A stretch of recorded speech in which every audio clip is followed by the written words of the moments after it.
Hello, this is a short recording on how to import a previous course into your Moodle shell. And I'm recording this in spring of 2015. Importing a course is not a terribly difficult thing to do. You'll see how few steps there are. But there are a few places along the way where it's easy to sort of doubt whether you're doing the right thing. So you might do better if you watch this video before doing your own imports. So this assumes that you've been given a new empty course shell generated by the registrar, and it looks something like this. It's just about 13 blank weeks. And the first thing I'm going to do is I'm going to go into Administration and Edit Settings. And before I import a previous course, all the elements of a previous course into this one, I want to have it shaped right for it to receive it. It's not necessary, I think, to do this, but I always feel better.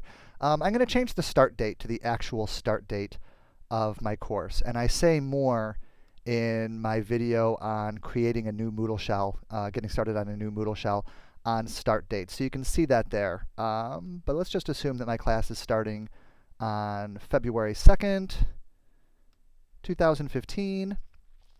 And then your course should have the right number of weeks if you're on a weekly format. In some cases, you might be on a topics format or another format, but most folks are using a weekly format. I think you'll probably have 13 given to you in the first place, which should be fine. I like to go a little high, because any empty ones at the end I can always chop off later. So 13 or 14 weeks ought to do it. I just want to make sure it has as many weeks as whatever course I'm bringing in, or as many topics as whatever course I'm bringing in. And I'll save my changes. And then I'm all set. So again, I'm going to go into Administration and Course Administration and Import. You can see that right there. And I click on Import. And the first thing that happens is Moodle tries to guess what courses I might want to be importing. So it'll start listing my previous courses here. If you've only got a few, it'll probably be on this list, and you can just click the radio button for that course. If there's a lot of them, they won't all be listed, so you'll want to do a search. Let's assume I want to bring in Introduction to Old Testament. I can either do a search for Old Testament and click Search, and I'll get those results. If you want to do it by course number, the formula you want is, if my course is 11,500, then it would be 11 3 dashes 500.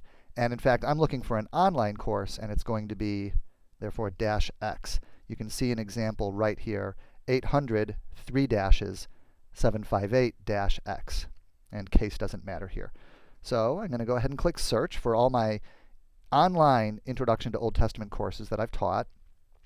All right, so here's 4 of them, which may be all of them.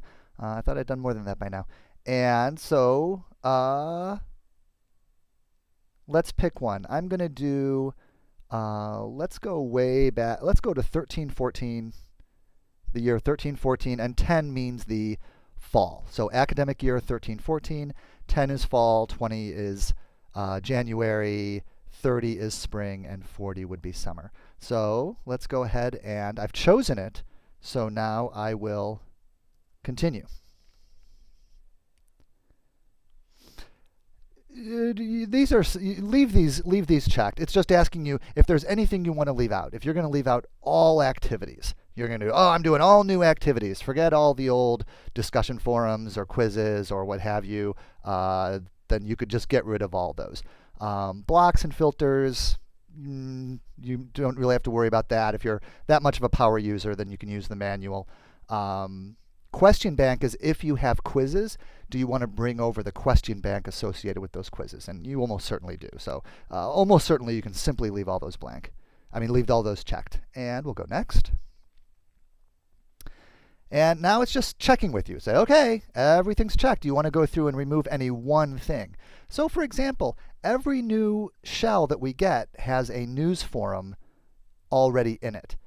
So if I import this news forum, I'm going to have 2. Well, I don't need 2 news forums. 1 is fine, so I'm going to uncheck that. It's important to note that all these discussion forums that you're importing over and quizzes and everything else, all student information is taken out of those. You're only bringing over the fresh, brand spanking new, unused activities. So there won't be any student information, student activities, student contributions. None of that is going to be coming over. So you don't have to look for that and get rid of it. It's not coming.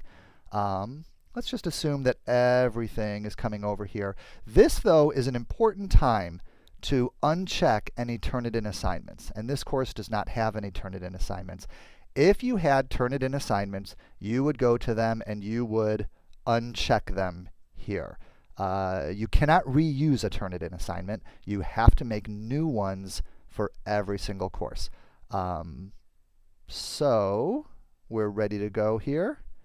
And so we will go next. Here, it's just a blunder check, right? You're just going to look for your X's and your green check marks and your red X's. Say, is that really what I mean to be doing? Is that really what I mean to be doing? All right. If not, you could cancel or go back to the previous screen. And this is the time where we're going to say, yes, perform the import.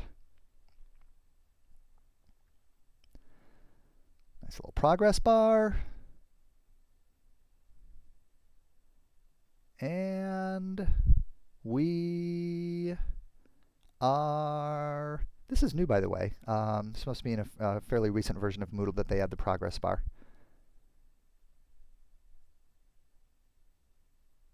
And here we go. Good.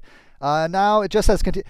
There's a button that says continue. It's not like you have a choice. The import is done. I'm not really sure even why this continue button is here, but we'll click it. And there we are. Right? Everything has been brought into my course, right? So I'm basically ready to go. What's going to be different? Anything that I've put dates on, right? Like on this little, on this week, I had a note about that I would be in Baltimore at the annual meeting of the SBL from November 22nd, November 26th. Well, that'll be different information this time. So I'm going to have to edit that information. I had previously had this discussion forum to be restricted and only available after November 19th, 2013. Well, it's 2015 now. I have to decide when I want that to become available during the spring of 2015 and make the changes. And of course, I'm going to do that, as whenever we're building in Moodle, by turning editing on and then going into the individual elements themselves and editing their settings is where I'm going to make any necessary changes about deadlines, due dates, availability dates, restrictions, and so on like that, instructions. Excuse me. And that should do it. That's how you import a course. As always, if you have any questions, go ahead and reach me. And thank you very much for watching.